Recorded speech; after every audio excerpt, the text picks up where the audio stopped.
तो हाँ भाई, वेलकम टू एक्स्ट्रा ज्ञान सेतु। क्या आपको भी नहीं पता गवर्नमेंट क्या होता है, क्यों गवर्नमेंट फॉर्म होता है, कैसे गवर्नमेंट फॉर्म होता है, कैसे पावर सेपरेशन होता है? तो चलो देखते हैं आज क्या होता है गवर्नमेंट और कैसे होता है।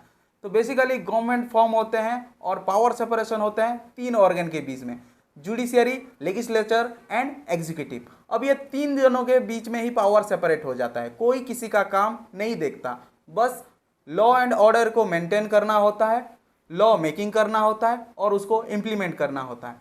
किसी का चेक एंड बैलेंस का ड्यूटी होता है, किसी का लॉ को मैनेज करने का ड्यूटी होता है, तो किसी का लॉ मेकिंग का पावर होता है। तो एक एक करके देखते हैं क्या होता है लेजिस्लेचर, क्या होता है जुडिशियरी और क्या होता है एग्जीक्यूटिव। तो let's come to the screen. आज हम बात करने वाले हैं थ्री ऑर्गन ऑफ गवर्नमेंट, जो कि लेजिस्लेटिव, एग्जीक्यूटिव और जुडिशियरी। लेजिस्लेचर जो लॉ बनाता है, एग्जीक्यूटिव जो लॉ को इम्प्लीमेंट करता है और जुडिशियरी इन दोनों के ऊपर चेक एंड बैलेंस और जस्टिस प्रोवाइड करता है। तो चलो देखते हैं ये तीनों को एक के बाद एक क्या क्या काम करते हैं। तो लेजिस्लेटिव का काम होता है लॉ मेकिंग करना, जो कि तीन लेवल में डिवाइड किए गए हैं: पार्लियामेंट, स्टेट लेजिस्लेटिव और पंचायत एंड म्यूनसिपालिटी। इन तीनों को हम एक एक करके देखेंगे, देन हम लोग समझेंगे एग्जीक्यूटिव में क्या होता है, देन देखेंगे जुडिशियरी में क्या होता है। So let's go for legislation. तो जैसे कि हमने अभी बात की है कि वर्टिकली अगर पावर सेपरेशन को देखेंगे तो गवर्नमेंट तीन लेवल में डिवाइड होते हैं: central government, state government, then local government. सीधी भाषा में हम समझेंगे अगर, सेंट्रल गवर्नमेंट मतलब पार्लियामेंट। पार्लियामेंट दो होते हैं, एक होता है लोकसभा, दूसरा होता है Rajya Sabha, lower house and upper house. तो आइए देखते हैं पार्लियामेंट। तो ये है हमारे न्यू पार्लियामेंट, तो थोड़ा प्रणाम कर लो इसको। तो अब जानते हैं आखिर लोकसभा में होता क्या है, लोकसभा को लोग कैसे जा सकते हैं, कैसे वहाँ डिसीजन मेकिंग होता है, कौन करते हैं वहाँ, what is their composition and their election method. तो लोकसभा माने lower house. Lok Sabha is the lower house of the parliament of India, also called the House of the People. It is represents the citizen directly through elected member. जो direct elected होके जाते हैं, कौन elected करते हैं, जिनका एज 18 साल से एवव होते हैं। तो इसका मैक्सिमम स्ट्रेंथ कितना होता है, 552, और 530 स्टेट के लिए एलोकेट किए गए हैं और 20 किए गए हैं यूनियन टेरिटोरी के लिए, और जो दो बच गए वो किए गए हैं एंग्लो इंडियन के लिए, जो कि अमेंडमेंट एक्ट 104 के तहत इसको अभी एबोलिश कर दिया गया है, जो कि 2020 में। बट अभी के इलेक्शन में 543 सीट पे इलेक्शन रनिंग है, जिसमें हमारा फिलहाल गवर्नमेंट रनिंग हो रहा है बीजेपी सरकार का। अब गवर्नमेंट इलेक्ट होते हैं यूनिवर्सल एडल्ट फ्रेंचाइजी, जो कि 18 ईयर्स एवब और 18 ईयर्स के सिटीजन देते हैं वोट, जो कि 61 अमेंडमेंट एक्ट 1988 में ऐड किया गया था। उसके पहले एज ज़्यादा था, जो कि आप मुझे बताओगे कमेंट सेक्शन में।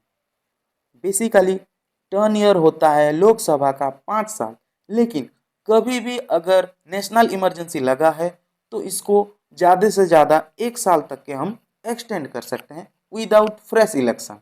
इसमें प्रिसीडिंग ऑफिसर होते हैं speaker.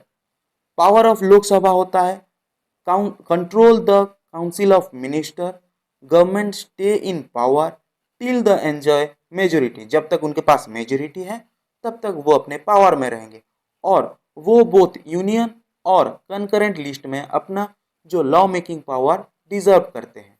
Then come about money bill, जो कि ओनली इंट्रोड्यूस होता है लोकसभा, जिसको हम राज्यसभा से पास करवाते हैं, लेकिन राज्यसभा का उसमें कुछ भी चेंजेस करने का अधिकार नहीं होता है, वो इसमें खाली कुछ सजेशन दे सकते हैं। देन इम्पीचमेंट एंड कॉन्फिडेंस, जब तक के वहाँ उस सरकार का कॉन्फिडेंस रहेगा, उसमें लोगों का उनके तरफ वोट रहेगा, तब तक वो अपना पावर डिजर्व करके रखेंगे। देन अगर उनका कॉन्फिडेंस गिरा तो लो कॉन्फिडेंस मोशन के तहत उनका सरकार किसी भी टाइम पे गिराया जा सकता है। और बात करें कोरम की, देन इसमें एक specific 1/10 of number of people होते हैं जो अगर अवेलेबल होते हैं, प्रेजेंट होते हैं लोकसभा में, देन लोकसभा प्रीसीड होते हैं। तो यहाँ देख सकते हो लोकसभा का एक पिक्चर जिसमें बीच में आपको दिखेंगे स्पीकर महाशय, और इसका जो फ्लोरिंग का कलर आपको बेसिकली ग्रीन कलर में दिखाई देगा, क्योंकि आप इसको कलर से भी याद रख सकते हो। अगर ग्रीन दिखा तो वो लोकसभा और अगर रेड दिखा तो वो राज्यसभा। तो अभी बात करते हैं राज्यसभा, जो कि आप देख रहे हो रेड इन कलर लगा है उनका जो नीचे का मैट। तो बीच में अगर वहाँ देखोगे तो उसमें स्पीकर नहीं है। इसमें काम आते हैं जो इसको प्रिसाइड करते हैं, वो होता है वाइस प्रेसिडेंट। तो आइए जानते हैं राज्यसभा के बारे में। Rajya Sabha is the upper house of the India parliament. It represents the state and union territory of India at the national level. It is also called the Council of State. It means that कि ये जो राज्यसभा होता है वो एक permanent body होता है और ये कंटेन करता है 250 मेंबर, जिसमें से 238 रिप्रेजेंटेटिव डायरेक्ट इलेक्शन होके जाते हैं। जो नॉमिनेटेड होते हैं वो 12 नंबर ऑफ होते हैं। जो नॉमिनेटेड करते हैं उसको वो प्रेसिडेंट के द्वारा नॉमिनेट किए जाते हैं, और उनका जो field architecture, literature, science and social service में उनका बड़ा योगदान होना चाहिए, जिनको खुद राष्ट्रपति अपॉइंट करते हैं as a member of Rajya Sabha. They are elected by the elected member of the state legislative assembly using the single transferable vote STV system of proportional representation. Nominated member are directly appointed by the president. जो 12 लोग होते हैं वो सीधा president के द्वारा appoint होते हैं, और बाकी जो 238 मेंबर होते हैं वो स्टेट लेजिस्लेटिव असेंबली के द्वारा नॉमिनेट होते हैं, मतलब उनके वोटिंग से वो जाते हैं। और इनका टेन्योर होता है लगभग 6 साल, मतलब 1/3 मेंबर हर 2 साल में राज्यसभा से परमानेंट बॉडी होता है, लेकिन इसी में से हर 2 साल में ये जो 1/3 मेंबर रिटायर्ड होते हैं और ये कभी भी डिसॉल्व नहीं रहता है। और इसको प्रीसीड करते हैं वाइस प्रेसिडेंट। और इसका पावर अगर हम लोग देखेंगे तो यूनियन लिस्ट और कंकरेंट लिस्ट में ये भी बहुत सारे लॉ बना सकते हैं और ऑर्डिनरी बिल यहाँ वो पास करवा सकते हैं। लेकिन कोई भी वो अगर सब्जेक्ट टू अगर मनी बिल होगा तो वो उसमें वोटिंग देने का या फिर उसमें कुछ चेंजेस करने का इनका कोई भी अधिकार नहीं होता है। ये खाली वहाँ कुछ सजेशन दे के भेज सकते हैं लोकसभा के पास। Because Rajya Sabha can not introduce और reject the money bill, it can suggest amendment, but Lok Sabha has the final authority. जब कभी लोकसभा और राज्यसभा के बीच में टसल होता है, दोनों के बीच में कन्फ्लिक्ट होता है किसी भी लॉ को लेके, किसी भी बिल को लेके, देन प्रेसिडेंट आते हैं, उनको एक सभा में एक यूनिटेड हिसाब से बिठाते हैं और दोनों को मिला के जो भी उनका एक फाइनल डिसीजन पास किया जाता है। These are the difference between Lok Sabha and Rajya Sabha.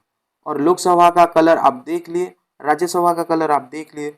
Lok Sabha को ग्रीन से याद कर सकते हो, राज्यसभा को रेड से याद कर सकते हो। अभी देखते हैं स्टेट गवर्नमेंट। तो स्टेट गवर्नमेंट भी सेम इसी तरह एग्जीक्यूटिव, लेजिस्लेचर एंड जुडिशियरी में डिवाइडेड है। एग्जीक्यूटिव में आते हैं governor, chief minister and council of minister. Legislature में legislative council, legislative assembly, upper house, lower house. अब लोअर हाउस क्या है और अपर हाउस क्या है? अभी कुछ 6 स्टेट हैं जिसमें लेजिस्लेटिव काउंसिल जो कि अपर हाउस है, और बाकी जितने भी स्टेट बचे उनका सीधा लेजिस्लेटिव असेंबली होता है। जिनको आप वोट देते हो, MLA कहते हो, वो जाते हैं इस लोअर हाउस को और आपके लिए और हमारे स्टेट के लिए बनाते हैं rule, regulation and law. Next अगर देखेंगे जुडिशियरी के बारे में, हाई कोर्ट रहता है, डिस्ट्रिक्ट कोर्ट रहता है, देन अदर कोर्ट्स रहता है। हर स्टेट के असेंबली में नंबर ऑफ सीट्स अलग अलग होते हैं। लोकल गवर्नमेंट, लोकल गवर्नमेंट मतलब डिस्ट्रिक्ट लेवल में अलग होते हैं, ब्लॉक लेवल में अलग होते हैं और विलेज लेवल में अलग होते हैं। अगर हम डिस्ट्रिक्ट लेवल में देखेंगे देन जिला परिषद के बारे में हम बात कर सकते हैं। एडमिनिस्ट्रेटिव डिपार्टमेंट में कलेक्टर इम्पोर्टेंट होते हैं। देन पंचायत में चेयरमैन जाते हैं जो जिला परिषद होता है। देन ब्लॉक लेवल में अगर देखेंगे पंचायत समिति, city council, municipality, municipal corporation, तो इन सब में एक एक काउंसिलर रहते हैं। अगर विलेज लेवल में देखेंगे तो इसमें सरपंच हेड होते हैं और हर वार्ड में एक एक मेंबर होते हैं जिसको हम बोलते हैं ward member. This is all about central, state and local government. तो आज हमने देखा सेंट्रल गवर्नमेंट में कैसे फॉर्म होता है, क्या उनका रूल एंड रेगुलेशन होता है, क्या उनका इलेक्शन मेथड होता है और कितने उनके मेंबर होते हैं, कैसे वो काम करते हैं, सारा कुछ जाने सेंटर से लेके लोकल बॉडी तक के। तो thank you for watching, please like and subscribe